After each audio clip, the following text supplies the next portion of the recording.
Good morning, everyone. We're going to start with the first panel session. My name is Julian Salguero. I'm a partner with McKinsey & Company, and we have a group of 5 panelists where we're going to talk about supply chain resilience. Oops, is that better? Perfect. So let's get right to it, and maybe I'll ask a general question, and would love for each of you to kind of provide your perspective on the topic of supply chain, right? And we just heard the mayor talk about the disruptions that we're having. So do you believe that we have a global supply chain still? Yes, it's just a changed supply chain. As you can see, I'm not Hydi Webb, who is the director of the Port of Miami. I am Eric Olofsson, who is director of global trade at the Port of Miami. And yeah, we have seen the supply chain not end, but just change. And one of the major changes that we're seeing here in Miami, especially, is a lot of nearshoring. Latin America is now coming of age. And so where a lot of furniture, a lot of clothing was made in Asia, a lot of that's changing and being made in Colombia and in Mexico. The prices for labor now in Latin America and many of the countries is less than China. And then take away the transportation costs, you have a whole new system. So what we see is just a supply chain, but it's changing, and it's really helping the gateway of the Americas, Miami. We think that this is going to be a huge change for us. So yes, we have one, but it's moving north-south more than east-west.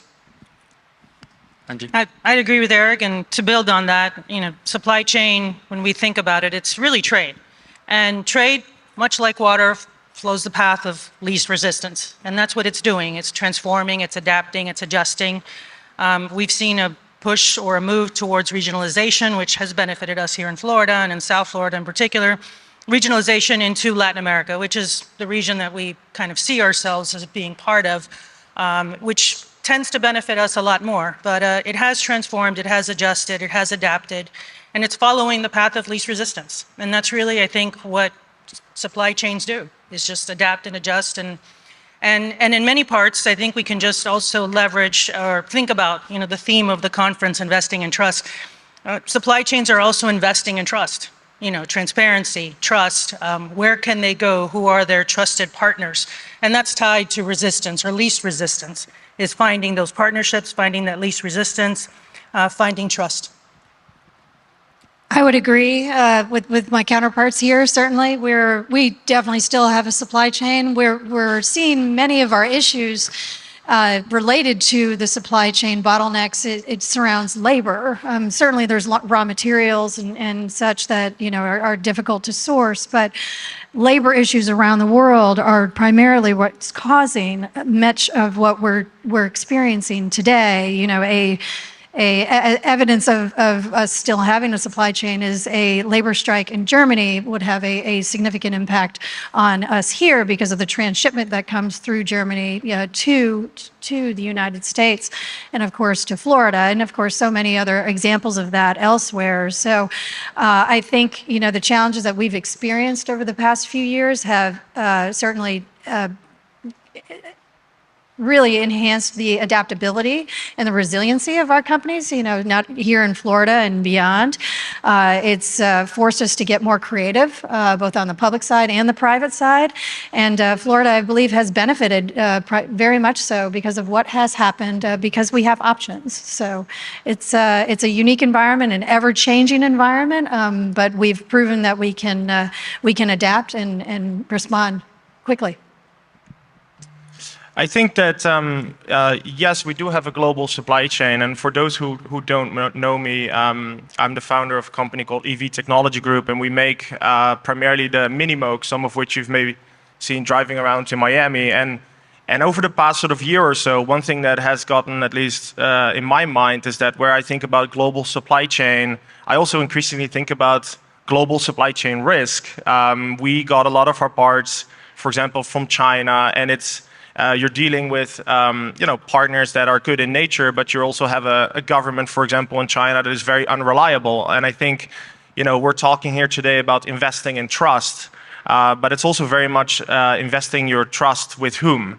And I think some of those challenges, we are definitely going backwards on in some parts of the economy. And for us, that is a reason to, so other panelists mentioned, be creative, in source where you can. You have more local and regional supply chains that are also popping up. And I think especially in the field where, of course, what's our business, electric vehicles, that's now very much also possible. Yes, thank you. But clearly, there's a disruption in global supply change, but in the context that it's said, loose, very restrictive, it's called global supply challenges. But I would like to look at it in a wider context, and that is in the context of broadening that definition to include even the most remotest of countries in the world. Africa is the second largest continent in the world. And when we talk about global supply chain, it plays an integral part in the economic world order. And for that reason, I would want, in discussing this issue, for us to expand the definition of global, so to speak. I couldn't help but listen to the mayor speak extensively about interconnectivity. The world is one global village right now, and everybody is one country is dependent on another, either directly or indirectly, and so that symbiotic relationship clearly is going to be disrupted if there is a problem with global supply chain. Thank you all for the initial remarks. I heard a few things. Naturally, trust, of course, it's important. Some of it is more on the regionalization to kind of limit the risk. But at the same time, from a public perspective, how do you increase the trust so that you can continue to see the increased economic activity? Maybe let's focus on the public side first. And from the public sector, what do you think is being done? What do you think could be done further to kind of increase that trust and reduce the supply chain risks that we're seeing right now? And you don't have to go in order. If anybody wants to jump in, feel free to do that. I think we saw that in COVID, that all of a sudden there was much more on the public-private partnership. All of a sudden the public sector discovered the private sector. And because there were supply chain challenges. In Florida, we've had pretty extensive public-private partnerships, so we benefited from that well beforehand, which is why we saw our airports and our seaports continue to stay open. But in many parts of the world, that didn't happen. There was a lot of choke points. There was a lot of challenges. The infrastructure wasn't there. The investment wasn't there. The private sector and the public sector were not coming to the table earlier. It shouldn't take a pandemic or a global crisis for there to be that public-private partnership. It shouldn't take a catastrophic event where the world stands still for everyone to realize, we really should be speaking to each other. And that's part of building trust, is you shouldn't start speaking to someone when the worst happens. It should happen. It should always be the case. And I think we're beginning to forget. And as COVID is further and further in the back mirror, we don't see it in the news as often. We don't see the outbreaks as we've seen. We're going to forget that we had all these supply chain challenges. And supply chains are fragile. They will remain fragile because of just the interdependence that we have with other countries and other parts of the world, with parts, components, natural resources. All of these things we are interdependent. All these things have, in some cases, limited supply. The same thing with workforce. COVID impacted people. Our supply chains depend on people. But that partnership needs to exist beyond crisis. It should be there always to build that trust, to build that partnership, to reduce the impact of crisis, and to ensure the supply chains continue to flow as best as possible. I think some interesting or good examples that we've seen, at least, where governments have been super helpful, especially in sort of upcoming industries, is supplying or giving incentives, but that are performance-based. So you see, for example, in some of the manufacturing initiatives in Europe, where they've said, we'll put in the next amount of money in terms of grants, 100 million euros, 200 million euros, but we need the equity investors to come in first, and then we'll based on performance, we'll put in that money. And that's worked really well in the case of for example, Northvolt and some other manufacturing initiatives, and that ensures that enterprise still carries the business risk, but the government can enable some of those initiatives to flourish. Well, yeah. Again, in the African or better still in the Nigerian context, there's a saying. I'm sure you're familiar with it. Government has no business in business, and that is heavy in the sense that what it's telling you is for you to build trust, you have to let go of some things. Pass these things on to the private sector. Because it is the private sector that drives the economy. It's not the government. The structure of government is very important in building trust. Government is there for regulations. It's supposed to be a regulatory body. The drivers really is the private sector. So the partnership that we all so much talk about between between government and the private sector is actually a sine qua non for you to have smooth running economy and global, and of course global supply chain effectiveness. It's not a favor that government is doing to the private sector. It's a must. There is a need to partner with the private sector. So that's for me. It shouldn't be looked as it's a desirable thing that needs to be done for you to achieve the necessary. In Africa, for instance, you may be familiar with the African Continental Free Trade Agreement, which effectively took off January 2021 last year. It involves over 50 countries. And what is the idea behind that? The idea behind that is to encourage private business participation within Africa, to lift Africans out of poverty, to have a single focus, or a single market, for want of a better way to put it. And that is the way that Africans are going now. We have the ECOWAS treaty as well, and there are talks that have been ongoing about a single currency.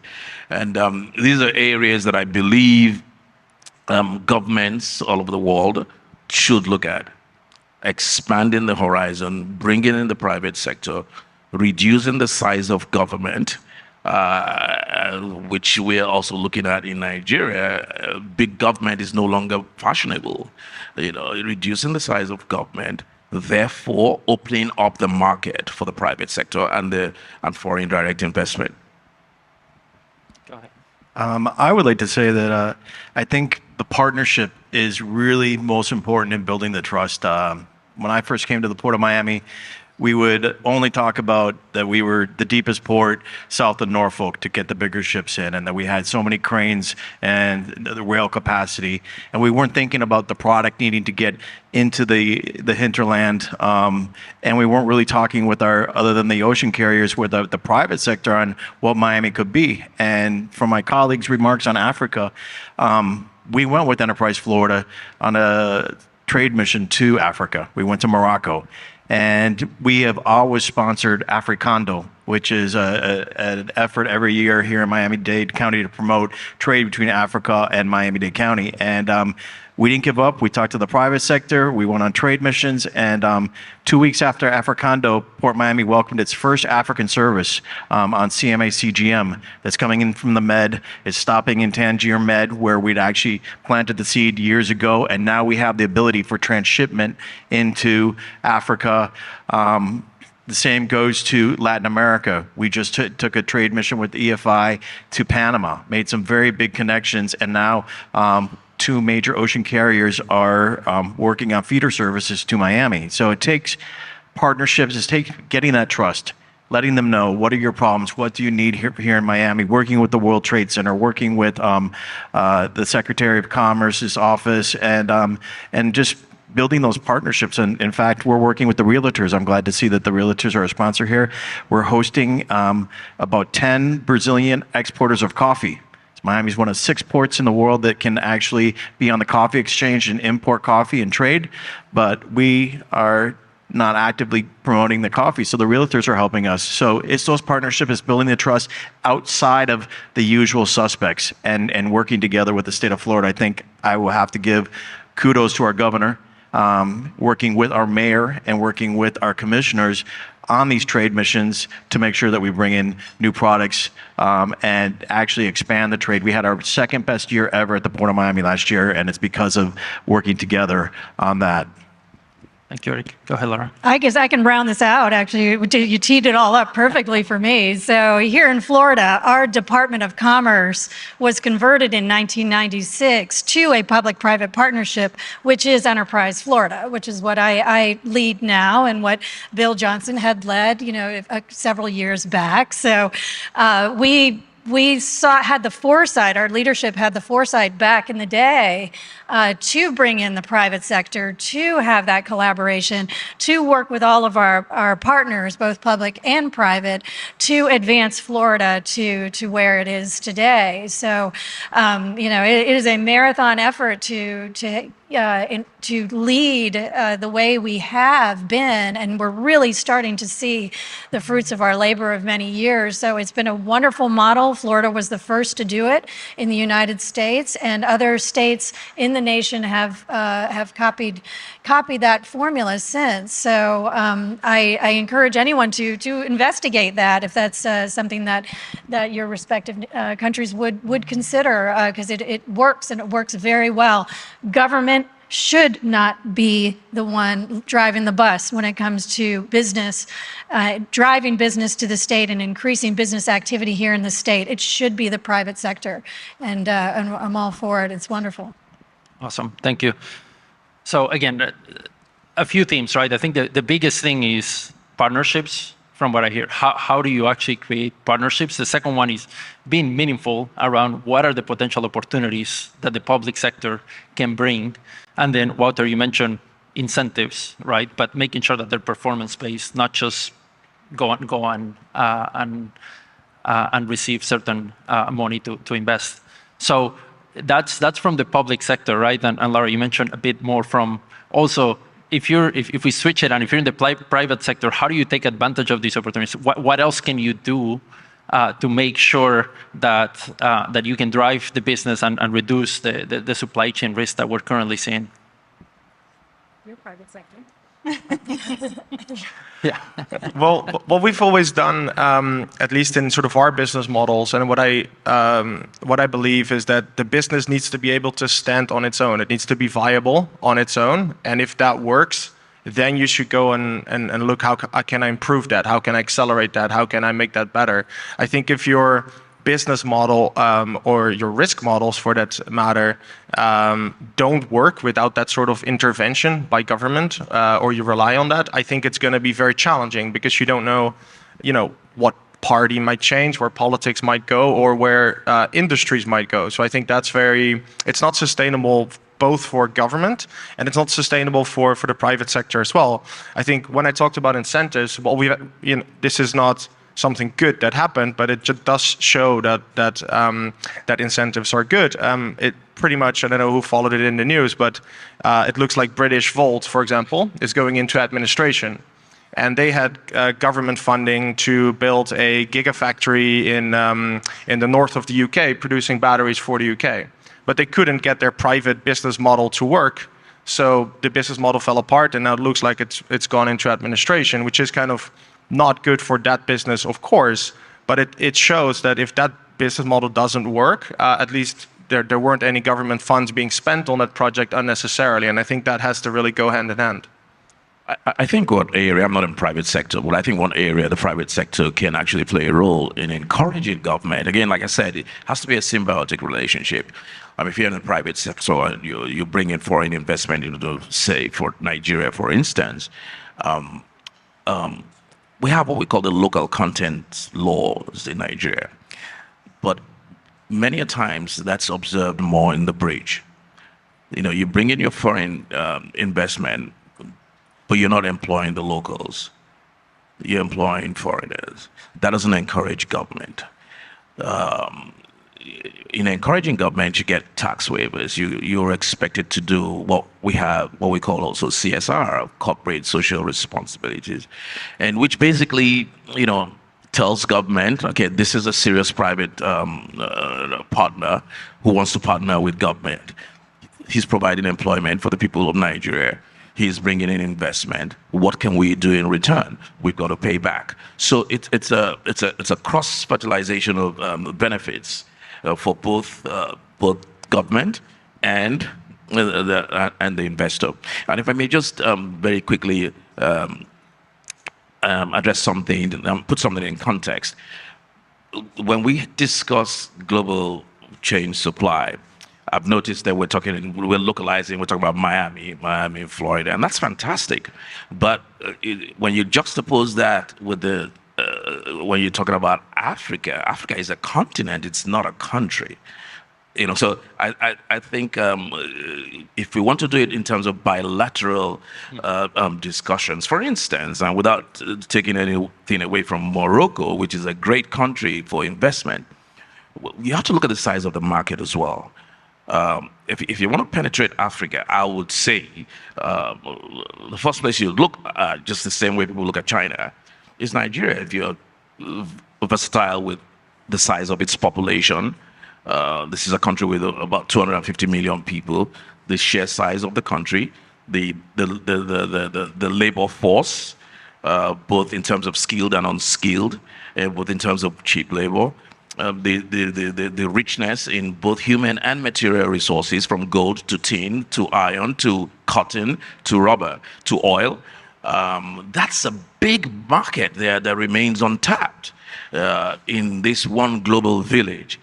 So when we're having a discussion such as this, I think countries such as that, and it's not just Nigeria, we don't just take Africa as a continent, as one country. No, Africa has several countries, and as Miami, Florida is just a state. So we need to put everything in proper perspective. Perfect. Thank you, Eric. I just wanted to say I agree that the government has to be involved, but it's private sector that's going to build and drive that development. We are in the process right now of building Florida's first inland port. And I like to say that building the port will be the foundation. We'll acquire the land, we'll work with the state on the roads and the railroads to get to the inland port. But it's gonna be the private sector that builds the house, right? It's up to whoever, to e-commerce, or if it's a refrigerated warehouse or what have you, the private sector will then put in money. Also, skin in the game, as my old boss, Bill Johnson, used to love. If everybody has skin in the game, private sector investment, public investment, we lay the platform and the private sector then builds the house. I think that's the best. And that's the way to move forward. I think to your question about how this happens, putting in a pitch for an association, I do work for the World Trade Center Miami, but I've worked for chambers of commerce. And in many ways, it's those multipliers that are the meeting ground between public and private, where public sector's at the table, private sector's at the table, and conversations can begin, where you build that trust. If trade is like water and flows the path of least resistance, trade begins with a conversation. And places and forums such as this, but also in your local chambers of commerce and associations, that's where industry begins to meet and trust and engage with government in many cases. It's very hard to bridge that gap, but multiplier organizations play an important role in that, in helping bridge that gap, in bringing government and private to the table in an environment that's trusting and where conversations can begin. Sure, I can just wrap it up in saying, from the government perspective, as the Deputy Secretary of Commerce, it is our job to stay out of business's way, to allow them to operate as fluidly and as efficiently as possible. So that is a major focus of the DeSantis administration. It is how we look at everything. We're analyzing all aspects of what's going on in our world right now. So we're just here to help and facilitate and get out of the way, really. Okay. So on that theme, I guess, and each of you have just kind of mentioned the momentum that Miami and Florida more broadly have, given the policies and what's been executed over the last few years. Moving forward, right? What are some things that we need to do to keep that momentum, to continue growing Miami to continue growing Florida's role within not only the country but the world? I'll go ahead and start with this one, if that's okay. As long as California continues on the path that it's going with their challenges at their seaports and their interior, with their labor issues, there's a battery of things going on in California. And as long as policy continues the way it is in New York, Florida stands to gain so much. In New York and beyond, Illinois, there's so many other places that I can pick on, and I will try not to. But Florida stands to gain so much, both domestically and internationally, because we are seeing already a shift in the trade lanes from the West Coast to now the East and Gulf Coast seaports. Originally, I think the percentage split now is 49% is coming into the West Coast ports and 51% is coming along to the East Coast and Gulf Coast port. So essentially the bottleneck has shifted from that side to this side of the world. And the ports that are primarily benefiting from it in a very concentrated aspect is Houston, Savannah, and New York. We are starting to, and now they're congested. They're extremely congested. So essentially the congestion just went from one side to another and it's gone over there. We sit right at the nexus of much of that activity right now. And we are seeing, I'm not going to speak for Eric here, but I know that we are seeing many diversions of these trade lanes, that have been rerouted and are now going to be rerouted again. I think we're still in that very flexible period where options are still being considered, and Florida is being seen as a very, very attractive option because of all that's happening around us and because of that primarily large shift from west to east. So that's one area. We're seeing an incredible amount of investment, as Mayor Suarez had said, on the on the wealth front, on the venture capital front. We have 2.7 million coming into Florida every hour right now, as far as investments is concerned. It is just, we're just going gangbusters on so many different levels, across the board, statewide. But I think that the greatest of all is just the major shift in trade lanes is really we're going to be seeing a lot on this front as we continue to capitalize there. Yeah, I think one thing I think Florida needs to do again is to extend its gaze way into Africa and explore new markets. Again, let me narrow it down to Nigeria as a point of contact. There's several African countries, but Nigeria serving as a hub, a tributary with tributaries into other African countries. Nigeria has perhaps the biggest seaport in Africa. It has one in Lagos and one in One. Nigeria has perhaps the biggest coastal road in a state called Ondo State. So the potential is there. As of 2021, I believe the trade volume with the United States, between the United States and Nigeria, was about $7-8 billion. I'm not sure how much Florida, if you break it down, was contributing to that. Now, there's been a steady decline in terms of trade volume. The United States used to be in the surplus, but now it's running a trade deficit with Nigeria. Compared to, for instance, China, that is extending its gaze into Africa, they are expressing a decline as well for shakes and disruptions such as COVID and the rest of it. But generally, the volume of trade in August alone between China and Nigeria in the month of August alone was about $1.8 billion, with China having a great majority of the surplus in that. So I think that would, Florida is doing an amazing job in terms of economic growth and global supplies, but I think you can quadruple that, in a very short period of time if you look at it from a world perspective.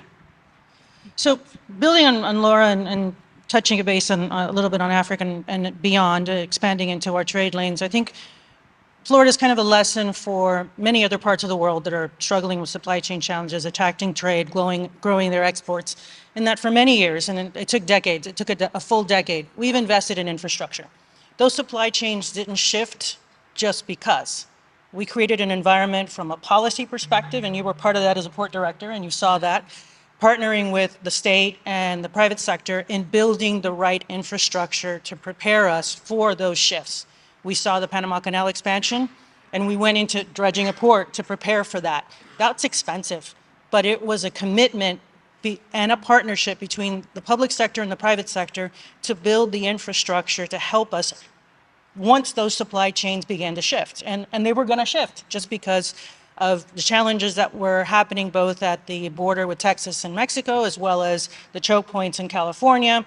It was just building up, and COVID just accelerated all that, but we were ready. We didn't wait till COVID happened. We did this 10 years ago. And we've been planning and working to make those investments and to make that commitment. But the investments weren't just in hard infrastructure, they were in soft infrastructure. Our schools, our universities all did capacity building to have the right workforce to ensure that once these supply chains shifted, the investments came in, which they were beginning to come in, we had the right workforce so that these companies could be successful. Companies need people. Trade needs people. You know, people are not just helping companies grow, they're also consumers. People are at the center of that. And that investment in education and training was that big partnership between public, private, and understanding what the private sector needed in terms of a workforce. And so that model is not unique to Florida. It's something that can be replicated in Latin America, something that can be replicated in Africa. It's that investment that goes into all kinds of infrastructure, not just your traditional hard infrastructure, but it's also your people. It's an investment in that kind of infrastructure. People are infrastructure. It's investment in policies, policy changes that favor private sector investment, engagement, and growth. You know, we invested in making those kinds of changes from a policy perspective, and that helped facilitate all that and helped us benefit from all that growth that happened during COVID, but it was happening before. We went into COVID as a state at a $1 trillion economy. 2021, we saw it at 1.2 and change. We're now at about 1.3. We continued to grow, but that growth didn't just happen just because. It happened because we invested over many years in ensuring that we would be ready once those shifts happened. And they happened real fast. No one predicted COVID, but here we are. And Florida benefited. And we see that in our economy, we see that in our growth, we see that in growth and trade, and we are diversifying. I think that's, to your point, it is important to look beyond just our traditional trading partners, which have been Latin America. And COVID impacted our trade with Latin America, and we saw that. And that was a big lesson in that we were very focused in Latin America. And that's not to say that Latin American doesn't continue to be important, but it was a reminder that when one part of the world shuts down and we don't have enough partners around the world, that impacts a lot of what we do and a lot of what we have. So Eric mentioned trade missions. You guys have been on a lot of trade missions, not just state-led trade missions, but also local and community trade missions. And we've received a lot of trade missions, and part of that is learning. And with Africa, there's a lot of unknowns. We don't know, but that does not mean that we're not open to it. I think it's learning, it's understanding, and it's creating that awareness of what opportunities exist. Florida is definitely open, and I think you know that. You know, how many trips have you been on? Nonstop. But that's part of that, is that creating that awareness, understanding, being open to that, but investing early on. Infrastructure matters, not just your hard infrastructure, but that also includes people and policies.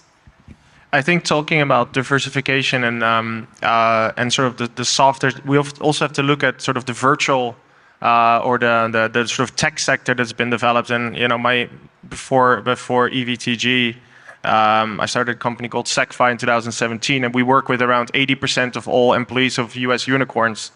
And I think Miami's had this perfect storm, and we talk to them a lot. I mean, you've had COVID happening, sure, but then you've had a lot of capital flight, I think, from San Francisco to Miami, especially as it relates to crypto. And then you're talking to these individuals, and we do a lot of their wealth management. And then, the inevitable question also comes up: do you want to pay the California surtax of 13.3%? No, they do not. So this is creating like this this perfect storm where people follow people and capital follows people, and then ideas come there as well. And I think Miami right now, I think it's a better place to, for example, be in crypto than it is in Silicon Valley, for that matter. And I think that's some of the changes we've seen in the tech sector. Eric. And I would just talk about infrastructure. It's also building resiliency.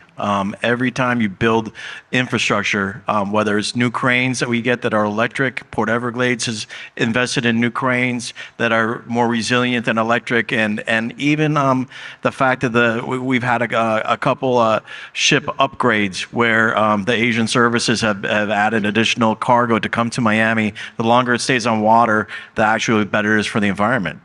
Imagine what it used to be is that people in Miami that wanted a premium to get the product from Asia would actually ship their cargo 15 days from Asia to Los Angeles, put it on trucks and ship it to Miami so it would get here within 21 days. Now, when the ships are waiting 70 days off the coast, they were paying a premium to ship it across the U.S. to get it to Miami, and then it was a huge carbon footprint. Now they're leaving it on the ship because now they can wait 31 days for it to reach Miami, and you reduce the carbon footprint, you reduce the traffic on either the rails or the highways, and it's building a resiliency. So I just wanted to mention that, and also with electric vehicles, we are planning at the port to replace all our equipment with electric equipment. We think it's a responsible thing. We have shore power for the cruises. We're going to do shore power for the cargo ships, and it's building a more efficient port with electric ERTGs and adding more rail. But it's also better for the environment and making us more resilient and lowering that carbon footprint, which is a huge goal of our mayor and our port director and of the state. So working together, I just wanted to mention resiliency is something that we are doing. Infrastructure is resilient, new infrastructure, and we'd like to share it with the globe as well. Perfect. Maybe let's shift gears on the talent and labor point that was mentioned as well. I think there's been a lot of investment on education, for example, you mentioned here, Alice. How do we make sure that the growth that we're seeing is inclusive and reaches those in the most need and those that really want to put the time in to get educated and to contribute to the economy?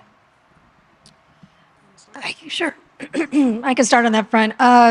Much of there's across the board investment in education, within Florida, but a major focus of our efforts of this administration specifically is at the technical college level, the community college level. So they're called state colleges because they do offer 4-year degrees, but it's primarily that 2-year AS degree, associated of science degree, or whatever it may be, that really focuses on the technical education aspect. So we've created a lot of programs. We've gone to the business community. We've had case studies. We've done roundtables. We've done all sorts of conversations with the business community, identifying where our deficits are in this state, and creating programs around those needs and around those ecosystems. So it's not just a singular college approach. It's a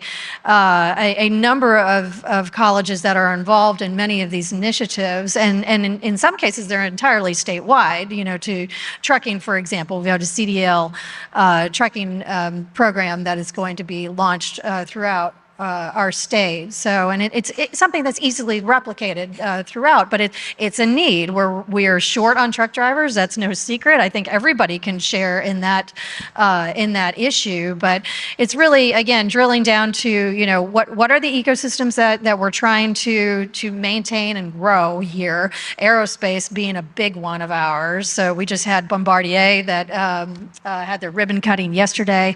We had Dassault Falcon that announced their facility coming to Florida actually 2 weeks ago on October 17th. So we have the aerospace aerospace industry in Florida is an ecosystem and an economic driver all on its own.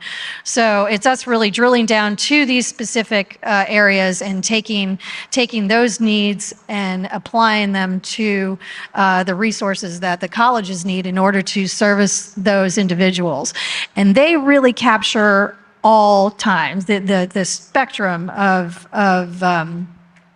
student, if you will. So so we feel like we're attacking the diversity angle through that method. There's a lot that's gone into investment in terms of capacity building. I think even several years ago, we created $10,000 degrees at community colleges for specific jobs in logistics and supply chain, because that's where a big need was. So the state's done a lot of adaptation and adjustment.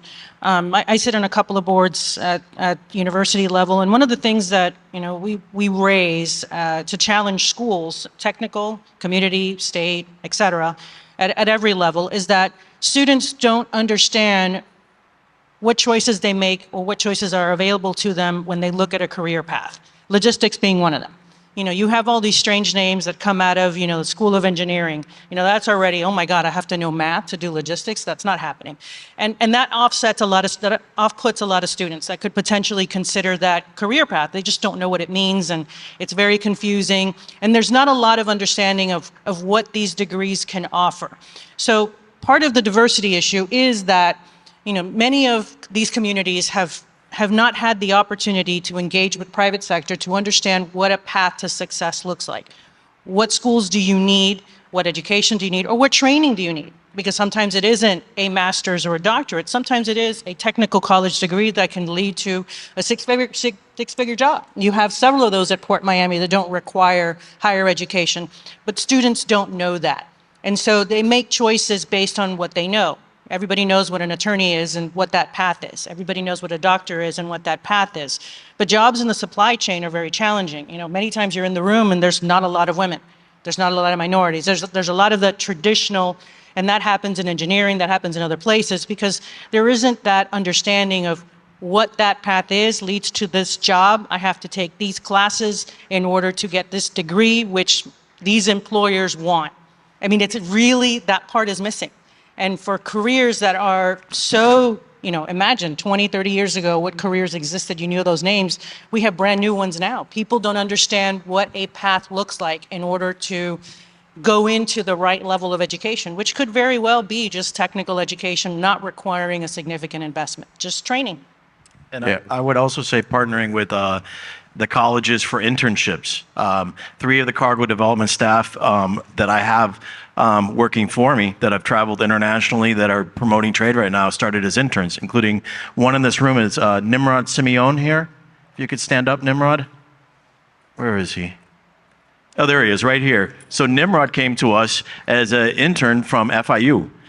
He continued and got his master's degree from FIU, and now is I would say one of our most productive employees in the executive level at the port. And we have another Miami-Dade College graduate that came in, and another FIU graduate. And I stayed at the port yesterday until 6:30, hosting a local college group.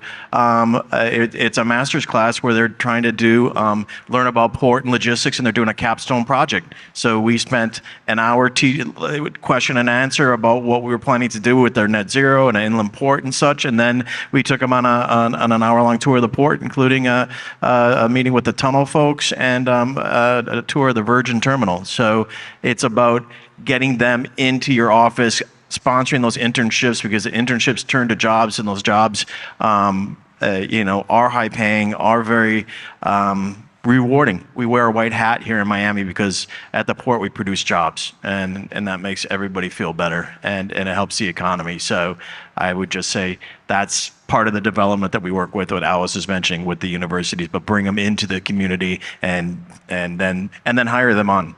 So thank you, Nimrod. Yes, there's a very strong correlation or nexus between education and economic development. You cannot separate the two. Question is always, and then there's infrastructure in there somewhere, and the question is always which comes first, the chicken or the egg.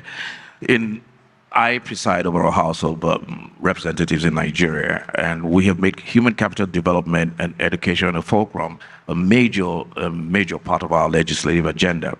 And if you watch closely the proceedings of the House, about 360 members, practically everybody brings up the establishment of a university or a technical college on a daily in his constituency, because he understands the need for education, whether it's formal or informal, like we've already said, technical and the rest of it. So human capital development it plays a very significant role in the budget of the yearly budget of Nigeria. And I want to believe, and I speak for several African countries, you cannot invest enough in education. Now, it may not be the benefits may not be in the short term, but it's certainly there in the mid and long term. But then the question is, what do you do after that? There's a big, significant infrastructural deficit in Nigeria and in Africa. So the question is, where do you start from? The basics sometimes are not there. So when these students come out with their degrees and their knowledge and their expertise from the classrooms, the infrastructure to practicalize those things is still not there. And so sometimes many of us in the House of Representatives and in the legislative ask for a return to more traditional trade. First of all, the COVID and the question of loans, international loans, has put African continent in a difficult situation in terms of the debt override that we have. And sometimes we call for more traditional exchange, like trade by barter. For instance, several countries have certain things that you will need over here. Bring in your expertise, bring in your infrastructure development. There's an exchange right there. It doesn't all have to be financial, even though it translates to that. And so education, to speak to what you just said, it's absolutely essential if you want to develop your economy. And education can come in different forms. On Saturday, in a couple of days, I will be graduating. We've just gone through a 5-week mentorship program for the legislative arm of government in Nigeria, and students are going to be graduating, about 75 students. They're leaving that with a repository of knowledge that can be applied, even if it's in the legislative area, because you see the legislative arm of government is an essential arm for you to even actualize any of these things we're talking about. Yes, executive orders are issued to accelerate things, but invariably you need legislative instruments, and you have to train people to even know how to do that, because there are nuances. There are nuances in achieving some of these intricate things that we need to achieve in terms of economic and social development. Thank you. So we're close to wrapping up. Maybe in the last few minutes, let me open it up and see if any parting thoughts or anything that we haven't mentioned that you think is critical to continue the growth on supply chain and reduce the disruptions that we've seen in the last couple of years.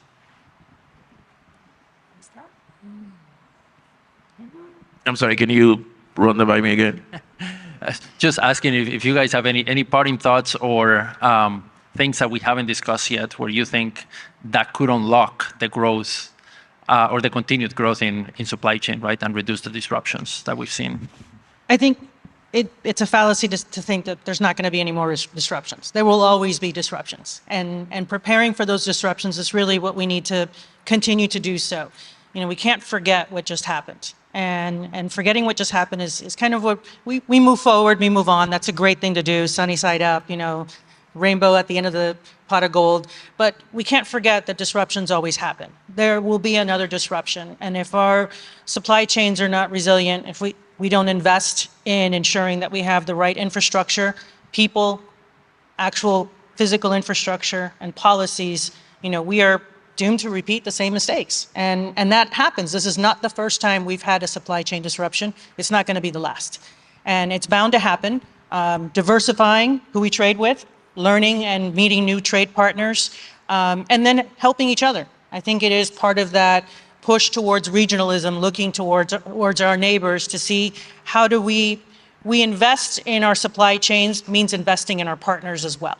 It's not just investing inwardly, as the mayor talked about. Globalization is here. Investing in others, investing in our supply chain is also important. We need to invest in our partners as well. And that investment is not necessarily a financial one. It's different levels of investment that can exist, from just a partnership, from investing in a visit, investing in learning about new markets. Those are kinds of investments that can happen. Investment means a lot of things, but we can't forget that we can't forget what just happened. Supply chains are fragile, and it's bound to happen again. We just need to prepare and invest in a variety of things. And I think building that trust that we were talking about, I see the Consul General from Japan is here in the audience.